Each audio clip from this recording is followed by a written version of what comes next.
PhD wild As a PhD wildlife biologist, Dr. Elise Pearlstine worked on large-scale patterns of biodiversity through projects that identified plant communities to predict wildlife diversity. Such patterns enable government agencies, NGOs, and scientists to identify areas for conservation. Now retired, she volunteers for Florida State Parks doing wildlife surveys, and as president of Friends of Talbot Island's CSO board.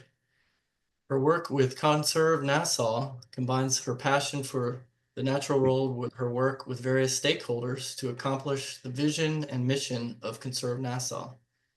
And that's the web address if you want to go to Conserve Nassau.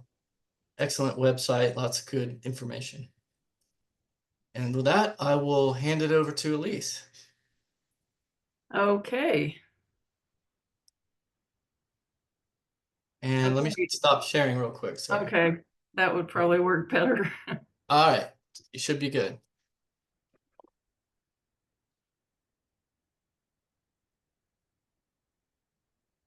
Okay.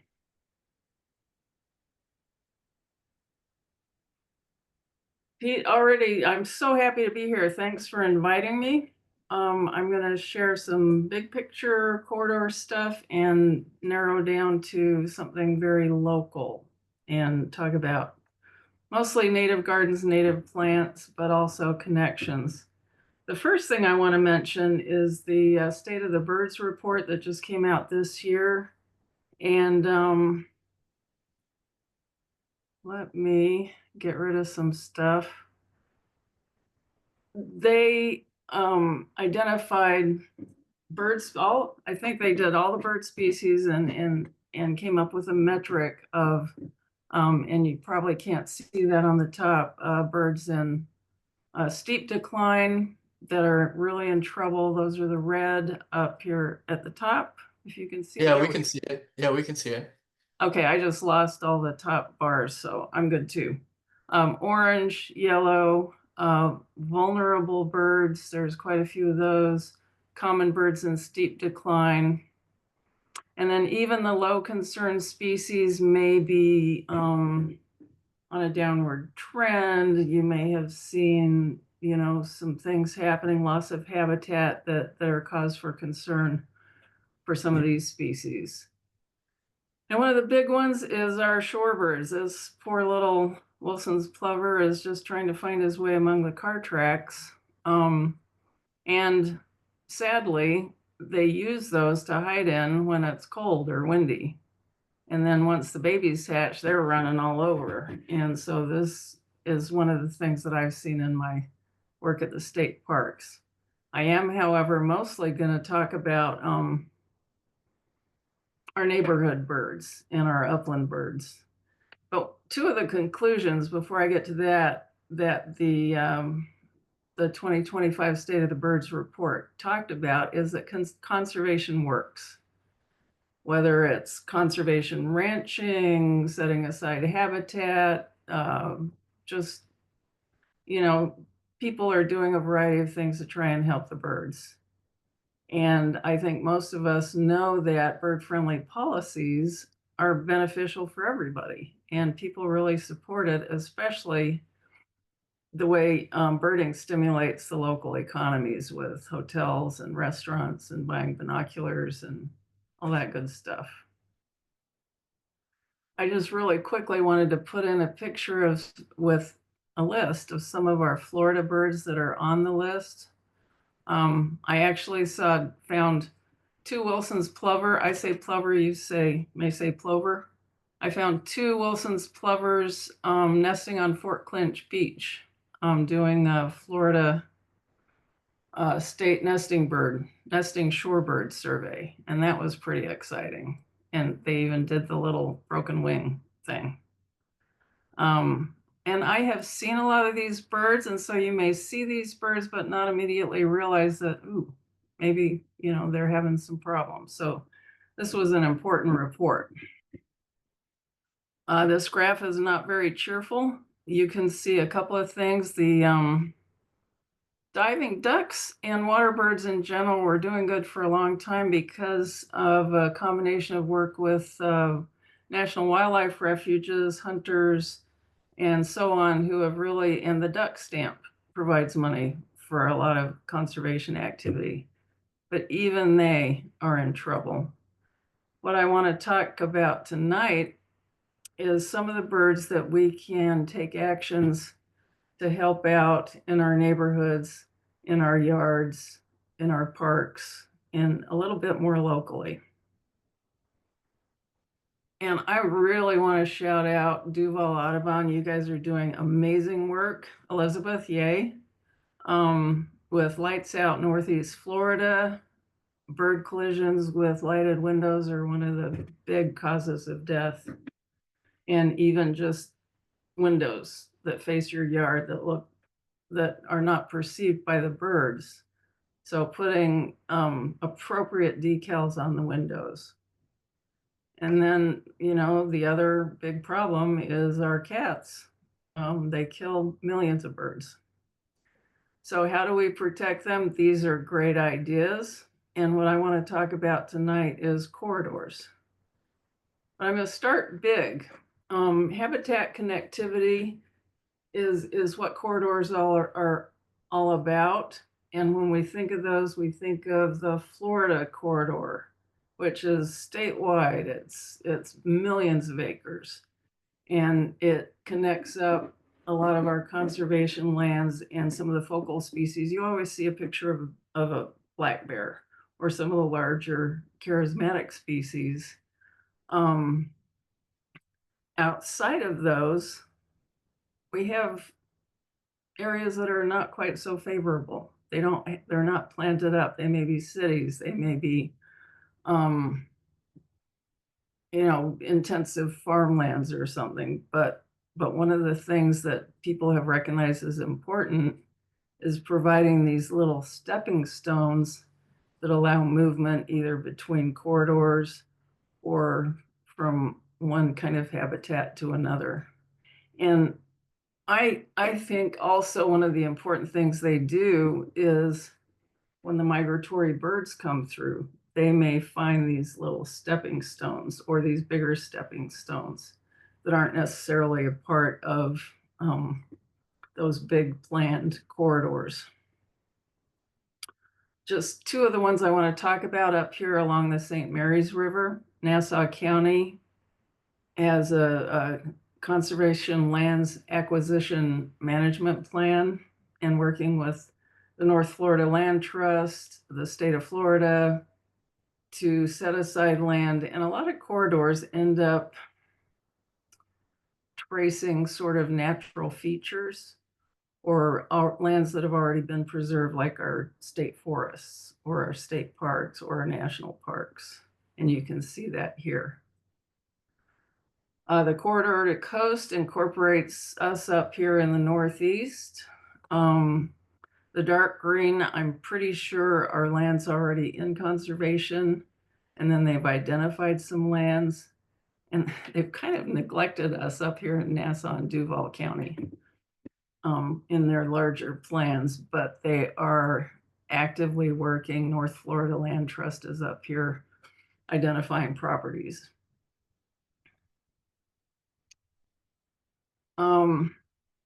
And what these do is they provide big scale habitat. But as I said, you've got these stepping stones, you've got smaller bits of habitat. If you're preserving a wetland, you're saving some of the endangered wetland plants or the smaller wetland birds, providing habitat for, as I said, migratory birds.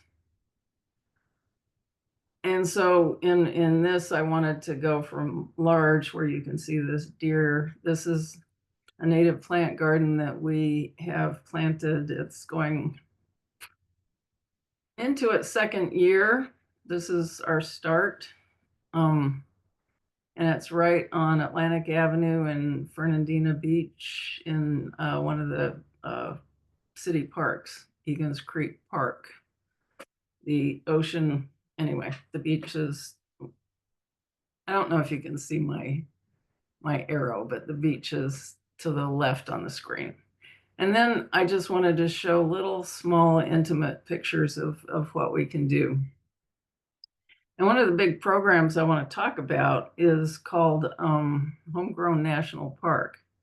And Dr. Doug Tallamy was a professor, or is a professor in Delaware, University of Delaware, I guess. And he's asking us to change our mindset. We think we need to have pretty gardens, but we also need to start thinking about how to have useful and sustainable gardens. Um, we want them to sustain life, sequester carbon, feed pollinators, and manage water. And I just had a discussion with somebody, because we do a lot of outreach about native plants, about Florida Friendly. And I'm going to be a little bit mean to the University of Florida. Florida Friendly has really nice practices for planting, right plant, right place. They don't always recommend plants that are native and that will support the life cycle or the needs of our wildlife. So if you are looking at Florida Friendly, try and look for that segment that is native, that are native plants. And I'll give you some resources at the end. And this is a map from Homegrown National Park. This is our little quarter acre, tenth of an acre yard. You can put your garden or your yard here. And yay, Jacksonville, I see 64 there, and people basically all over the northeastern part of Florida. Okay, I can pause here if somebody has questions, or I can keep going. Okay. For so many years, and so many of us have seen this dichotomy between our homes and our yards and wildlife habitat. They're in one place and our homes are nicely mowed. We might get a snake every now and then. But we put a lot of effort, a lot of water, a lot of time, fossil fuels, fertilizer into our yards. And it's time to take a moment and stop and think about what we're doing and what we can do differently. Even if not all your neighbors put in a wildlife garden, you can do it. You can provide that stepping stone. You can add value. We put a little pond in our front yard, and I think within a couple of months we had frogs showing up. The butterflies started showing up. The birds, I'm seeing more birds now after about 3 years than I did in the beginning, but they're showing up too. One of the examples I like to use for why native plants are important is the champion little chickadee. And if you'll read down here, chickadees weigh about 10 to 12 grams. And I tried to figure out a way to make that sort of relatable. And think about those little green grapes. A chickadee is 2 to 3 grapes in size. Now remember, they're 10 to 12 grams. If the female lays 3 eggs, that's 3 grams. If she has, so that can be, 25, 30. If they lay up to 10 eggs, that's 80% of the female's weight. And she's not sitting on the couch eating, ice cream and cookies. This little female chickadee has to go out and find the food to sustain that weight to lay those eggs. And it doesn't stop when they hatch, because then they have to feed the chicks for, almost 3 weeks. And again, I'm going to quote Doug Tallamy. He started with live oaks. And this little illustration, I have a live oak on the left and one of my least favorite plants, a crepe myrtle, on the right. And I just took a bunch of little bug icons and threw them on there to kind of visually show that difference between what a live oak supports and what a non-native plant might support. And this picture on the right is the chickadee nest box in our yard. And you could watch them and see one feeds them and leaves, and the other one's coming in. I mean, it's just changing shifts one after the other to feed those little birds. They hunt from 6 a.m. to 8 p.m., 16 days at least, till the young are fledged.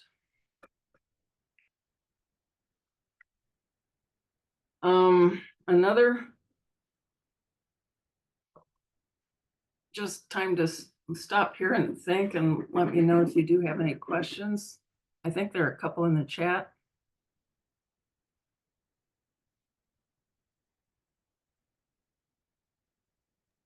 Okay, No questions yet. Sorry. not so much. Couple That's fine. couple comments. I have a question though. Yeah. Wrens, I think like chickadees, do they eat a lot of insects and so forth when they're feeding their young? I think most birds do, even if they're mostly seed eaters, because they've got to get that protein. And Yes. I did, this is when I first started thinking about this, was when I was a graduate student and I was doing a banding study of house wrens in Utah in the mountains. And I would open up, we had nest boxes, and I would open up this box and it was just full of little babies the same size as the mom. And they would fledge and then she'd relay. Sometimes they would do 3 clutches a year. And it just, to me, brought home the incredible amount of work it takes to raise these little baby birds, and how important it is for us to support all our birds. They need us. They need our caterpillars. Doug Tallamy has a great talk, if you ever get a chance to hear him. He's been studying caterpillars, and he says they're absolutely the perfect food because they're squishy and soft, and you can just shove them down the baby's mouth and then, go out and get some more. The best time to plant a tree is 20 years ago. Second best time is now. And from here on, I'm going to do several slides from our yard because I think showing is the best way to tell. This is our side yard. You can see our big oak tree, but what my very smart husband has done is nurtured some younger oaks under the canopy so that when that mature live oak is no longer with us, we'll have some young ones coming up to replace it. And I don't know if you see this in Jacksonville or where you live, but so many neighborhoods on this barrier island where I live, which is Amelia Island, have beautiful oak canopy and then nothing growing underneath. They mow them down. They plant whatever they can get from a big box store. And so one of the things I really am encouraging the city whenever I can is to provide trees. They give away a lot of trees, provide trees to plant underneath those beautiful oak trees. So what resources do our yards provide? I was sitting on my front porch the other day and this little beautiful house finch, I know they probably don't really belong here, but that's okay.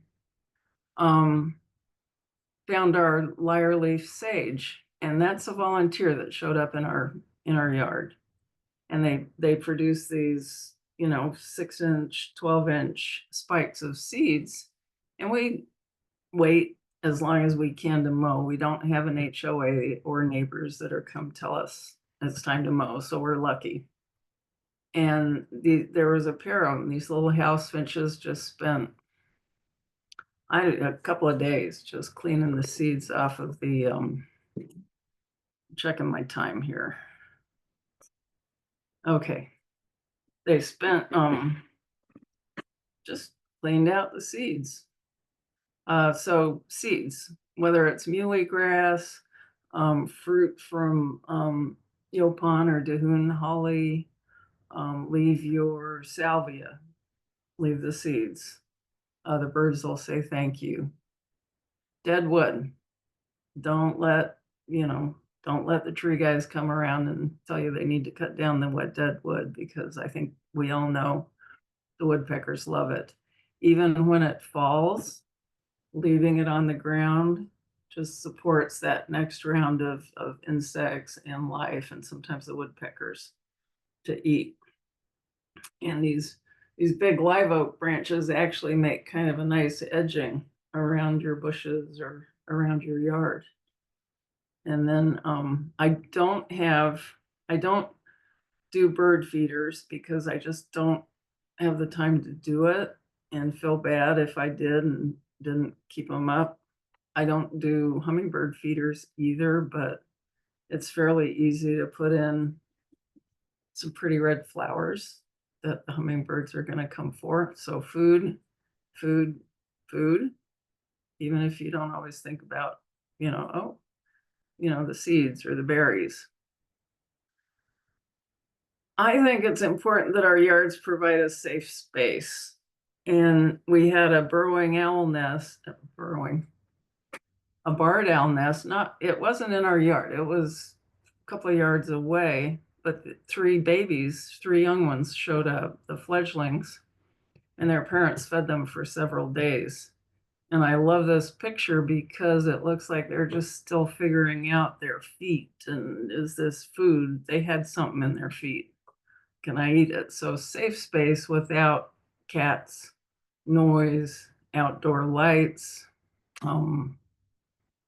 any of the things you can think of that would disturb these birds that want to use your yard as a sanctuary. Leave the litter on the ground. This female great-crested flycatcher spent, again, about a day, maybe 2 days, coming and picking through the oak leaves, free mulch, picking through the oak leaves on our lawn and flying back across the street. And the male would wait. She would fly in and land on our I call them cedar trees. She would land on the cedar tree, and the male would stay across the street and watch her. And she would gather all the stuff. I don't eat it. It's hard to see, but she had a mouthful of grass and stems. And then he would follow her back to the nest, and then she'd come back, and they were doing this for hours. And I don't do bird feeders, but I have 4 or 5 little bird baths that I've made out of, plant trays for my plants, or a dish we found at the one of the antique stores. And the birds, I swear, listen for me to fill it up. They can hear that water. And the cardinals kind of nag me if I'm not fast enough. And there's a little female northern ferula that comes down and kind of flits in and out. We had a common yellow throat, and he really enjoyed having a bath. He just wallowed for about 15 minutes. I'm curious too. I'm sorry. This is Carol. Yeah. Pete asked in the comments what was in the water in your bird bath, and I was curious about that too on the last slide. Well, the plant dishes you get are slippery. And so I just had some rocks, some slate that I put in to give them kind of a foothold and make it a little bit shallower. And the little ferula seems to like getting between the rock and the edge of the dish and having that little space. So it's just my way of being a mom, don't want him to slip in the bath, and maybe making a little bit of structure for him. Thanks for asking. Any other questions? Okay. So I kind of broke down the approach to moving from your lawn that's mowed and trimmed and manicured to a wildlife friendly garden, a bird friendly, let's say bird friendly garden. And I thought, well, there's the good, the bad, and the ugly. But I changed that mindset. Everybody loves to see a little baby bird getting fed by its mom, and they love to see the everybody has a monarch picture or a caterpillar emerging from its chrysalis picture. You know, that's easy to relate to. It's warm and fuzzy, sort of. But the bad we can think of as a greater good. And Pete and I were talking about our passion vines that we plant and we nurture and then they get eaten up. Well, if something is eating your garden, then you're doing it right. You're providing habitat and food and sustenance. And this is just a picture of a black swallowtail, probably from Broward County, laying its eggs on one of my vines. I put in Biden's alba for 2 reasons. It is one of the most important pollen and nectar sources for butterflies because it just blooms for so long. And so it's a great plant to have, maybe not in your yard, because as it's called, beggar tick, those little seeds are just horrible. And we have them in the vacant lot next to us, and I just occasionally go through and make sure I cut off all the seed heads. But you have to put up with sometimes, you know, things that aren't beautiful and aren't friendly and might be a little bit ugly. Although I really like the way they look. And then, oops, the bigger picture, some really good recommendations. Leave your seed heads. This is our native plant garden at Egan's Creek Park here in Fernandina. And this is a bee balm that, you know, it grew 4 feet tall and it had these, I thought it was really pretty. Had these seed heads, and we just, because we're in charge of the garden and not Parks and Rec, we could leave that for a while anyway. And then one of my volunteers decided she didn't like it, so it went away, but it was there for a while. Leave your leaves on the ground. Oak leaves make great mulch. I've got neighbors on both sides that will spend hours blowing those leaves away and stack them up next to the road. And the violets like them. The bluebirds that nest in our nest box will fish through and find all kinds of caterpillars in this leaf litter. And a lot of our caterpillars and butterflies depend on being able to go down under the leaf litter for the winter before they emerge. And then leave your dead snags, leave your dead trees wherever you can, where it's safe, where it's not, I guess, really ugly, but you know, that's important for people too. Let's see, any other questions? I'm not looking at the chat. I just want to point out your comment on your point about the leaf litter. Yeah. Yeah, the oak leaves are the best mulch you can get, and I go around and pick up bags and bags of it for free every year, and it always boggles me. I call it brown gold. Boggles my mind why people would throw away all their leaves. But anyway. Yeah, 100%. And they do. And they spend, you know, they disturb the neighbors. They use, you know, fossil fuels. They could be doing so many other things. One thing we did use the leaves for, because we get so many, we've got a lot of oaks in our yard, is to create a pathway in our garden. So instead of getting mulch or pebbles or whatever, we just lay down the oak leaves to delineate a little bit of a path and then refresh them from time to time. Okay.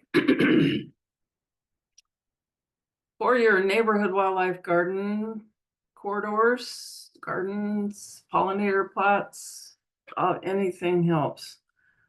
Plant native with species appropriate for your ecotype and location. do a little bit of research. I'm going to give you some web pages and some references in a minute. Limit pesticides and fertilizers or do away with them. I think you'll find that, if you're fighting mosquitoes, maybe encourage bugs and birds and bats that'll eat those mosquitoes instead of killing everything. We mow less or don't mow. I saw a great statement at a little garden in Utah, and they said, if the only time you walk on your lawn is when you mow it, maybe you don't need a lawn. Think about an alternative. We don't always think about brush piles and understory. These are important places for shelter and foraging and keeping warm in the winter for animals and birds. Water sources, to me, attract almost as much as feeding the birds. They love using the various little water dishes that I have around. And educate yourself and start beginning to find your aesthetic for what works in your yard, in your town, in your neighborhood. And be an example. Plant something and talk to people about it. Share seeds, share ideas, share literature or websites. When we're out in the yard, people will often stop by and want to know what we're doing or talk about what we're doing.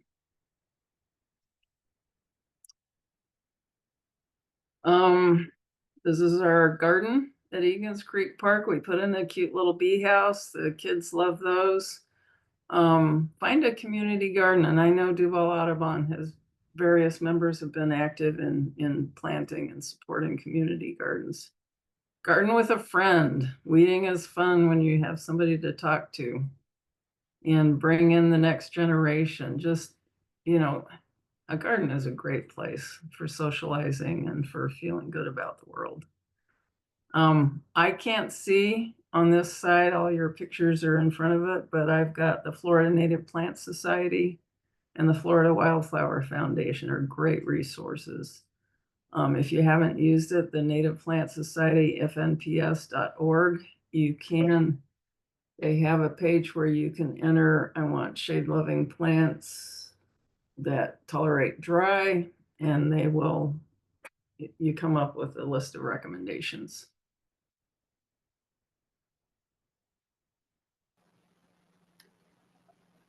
Elise, we have a question Yeah. in the chat. What are some trees you recommend for an understory? Well, that's a good question. We have, it depends on where you are, and I would inform yourself of Yopon holly, Dahoon holly, the shorter trees and shrubs, I'm trying to think.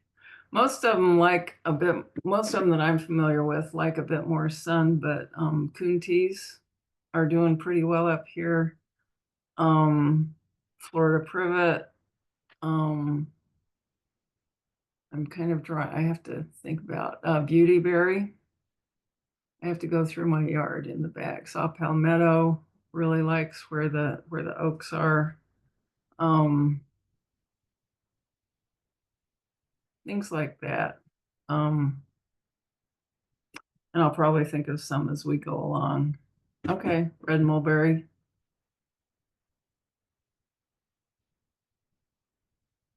Okay. And then birds. How do we find them? How do we identify them? I'm going to go through this. Just some of you probably use these programs, these apps more than I do. But I'm just going to go through that pretty quickly and then talk about something that I'm kind of excited about. Hang out in your yard. You never know what they're going to do. This little Carolina wren was going to the bird bath and then going and scooting around in this plant pot. And I still don't know what it was doing, but it went back and forth 2 or 3 times. So go out and watch the birds and turn on your Merlin app or whatever and figure out what you got. I'm going to come back to this and start with, I think a lot of people use eBird. And more than just keeping track of your list or finding out what's where, you can find more information about where they are and when they show up. This is a huge data gathering operation.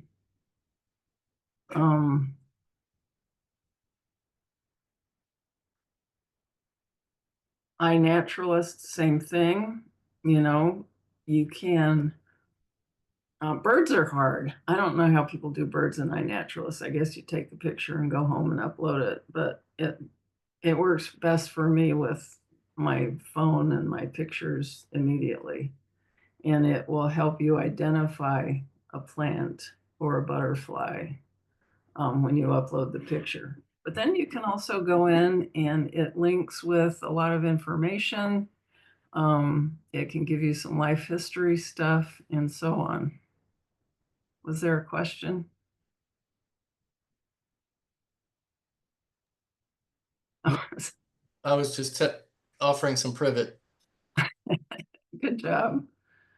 And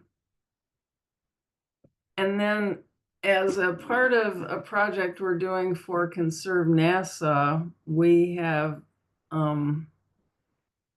installed a couple of what are called haiku boxes. And they're like Merlin on steroids. It's a box that you can install near your house. It requires electricity and Wi-Fi, but it listens 24/7 and identifies what you're seeing in your yard. And so, for example, we have one on the Greenway here in Fernandina Beach, and just in one day, 67 species, and the birds were just calling. This was in, I don't see the date, it was probably in the spring. And it just, you know, tells you what's there, and it has this beautiful interface. But you can also look at here on the right, you can pull up a graph and see when the birds have been active. You can listen to the call. My audio isn't very good, but you can kind of listen to their calls. You can share it. I've never done that, but it's just a lot of fun. We've got 3 up here in Nassau County, and I check in with them. And what was really fun was watching the migrants come through in the fall. One box is installed in Callahan, and they got a slightly different timing set of birds than the one on the Greenway, which is fronting, you know, the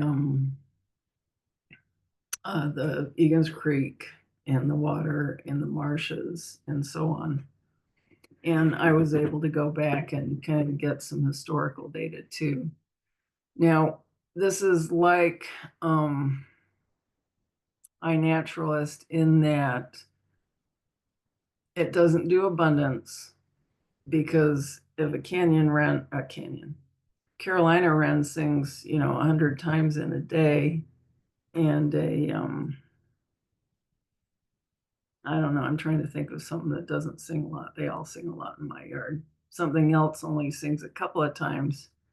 They're still counting as observations, but it may be one Carolina wren 100 observations versus, you know, some birds that don't sing as much. So it's more finding out what's in your yard, not what's most abundant and least abundant, if that makes sense. That was kind of getting into the weeds.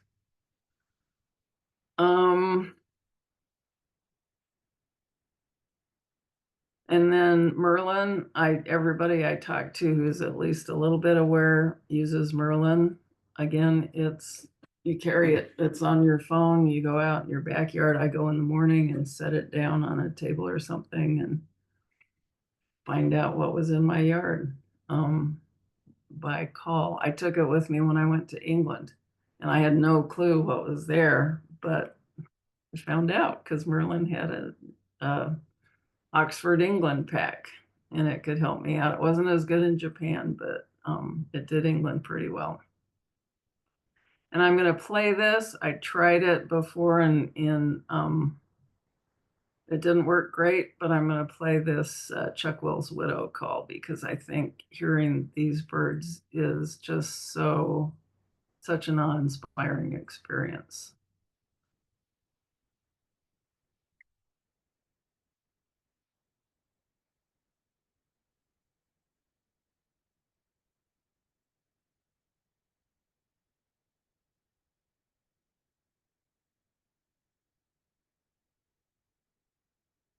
And there were two of them singing back and forth.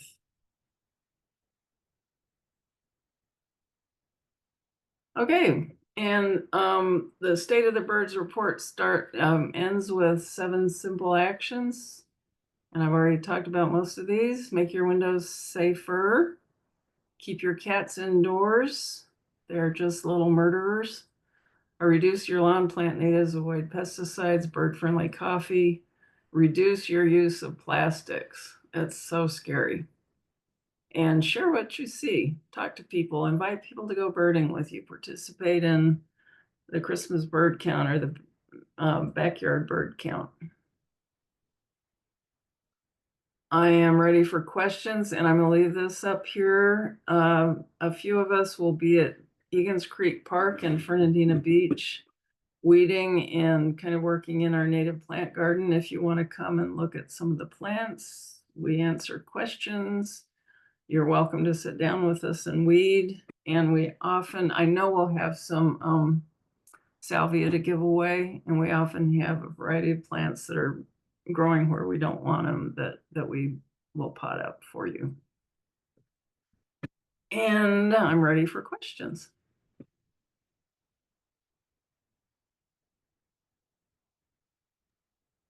Did you guys plant the table palms in the garden there, or were they already there? No, they were there. That was completely grassy, but we picked the spot. I don't know why my screen sharing disappeared. We picked a spot between the sable palms, and it turned out it just seemed the right size in the right place.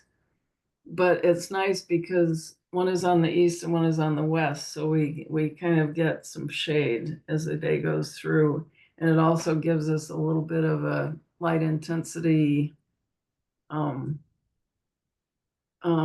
continuum. So we planted some of the plants in one place and they actually prefer somewhere else. And this is what native plants will do. You put them somewhere you think they look nice and you think it'll work, and then they decide to grow somewhere else.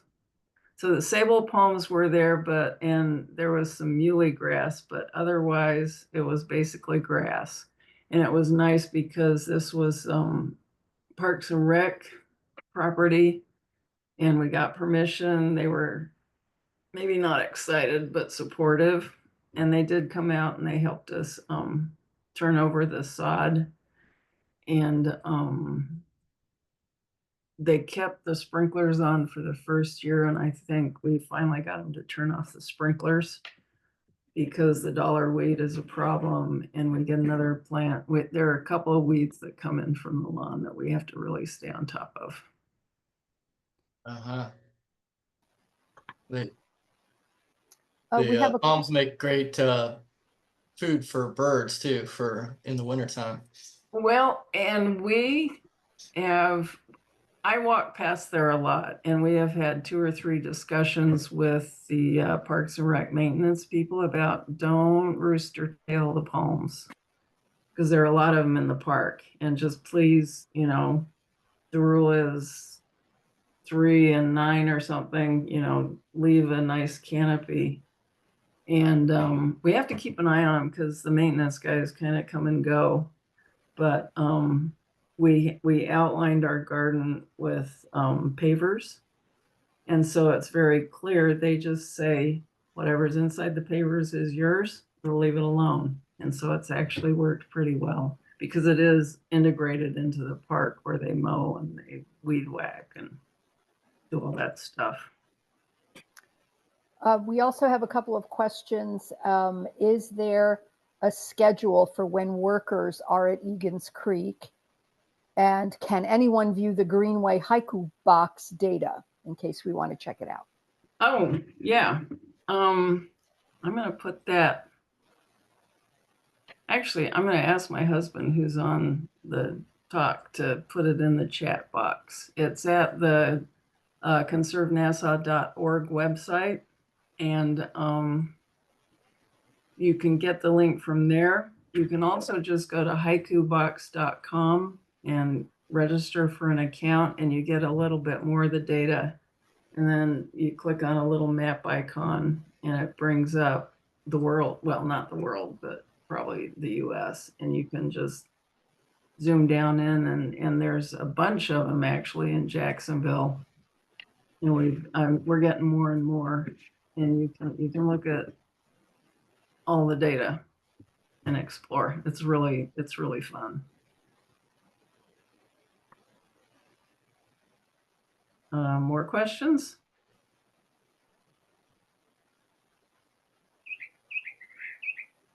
I have a couple things to say before we wrap up, but any questions? Any other questions for Elise?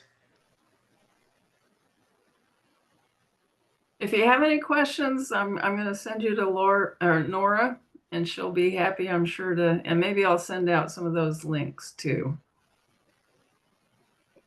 Yeah, thank you, Elise. What a great Mhm. presentation and great Thank work. you. Great Thanks work. for coming, everybody, and for all the good you do.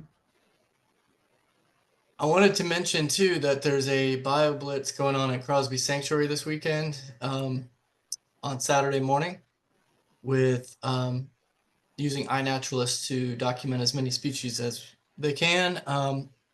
Probably not going to be there, but it's being coordinated by Jennifer Brinkworth, who is one of our members and a biologist. So she will be out there, and feel free to, it's also our regular open house day, and it will be open from 8 to 12.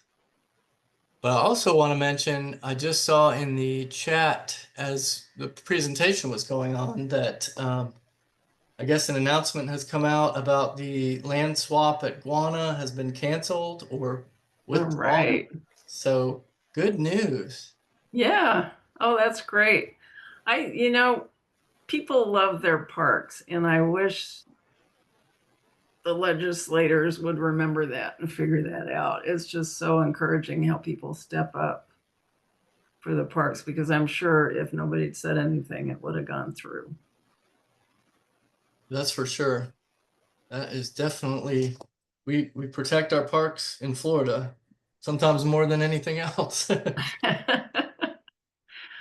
Yeah.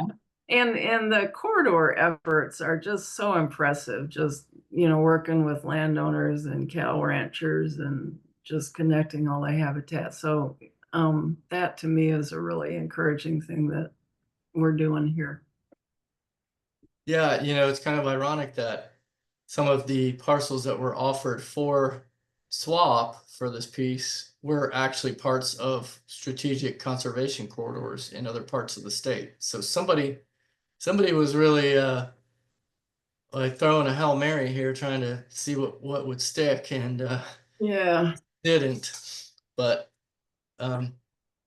you know, I was torn when I saw that. I was just like, wow, that's a interesting proposal, but I didn't want to see a big chunk of guana get developed for sure.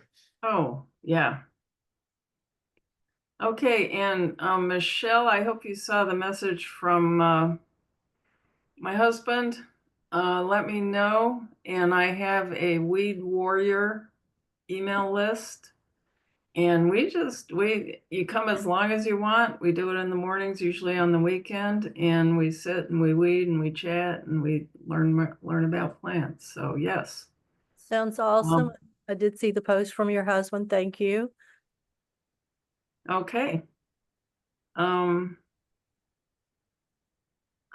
I'm having a hard time accessing the chat, but like I said, we'll make sure you get that information, my contact So you can ask more questions. Yeah, and Michelle, I just chatted back to you my phone number to coordinate if you want one of the privets, Florida privets. Great. Oh, I see it right there. Thank you so much. Sure. They're young, they're not big, but they grow pretty fast. And birds will love them. I actually have an appointment with the master gardeners through the UF IFAS program. They're coming next week, so I can start putting some Florida native in my yard, and I'm really excited. Oh, good. And the master naturalists I've spoken with are really good about, if you clearly communicate you want natives, they know their plants and they can help you with making sure you get natives right place. So great, good. That'll be fun for you.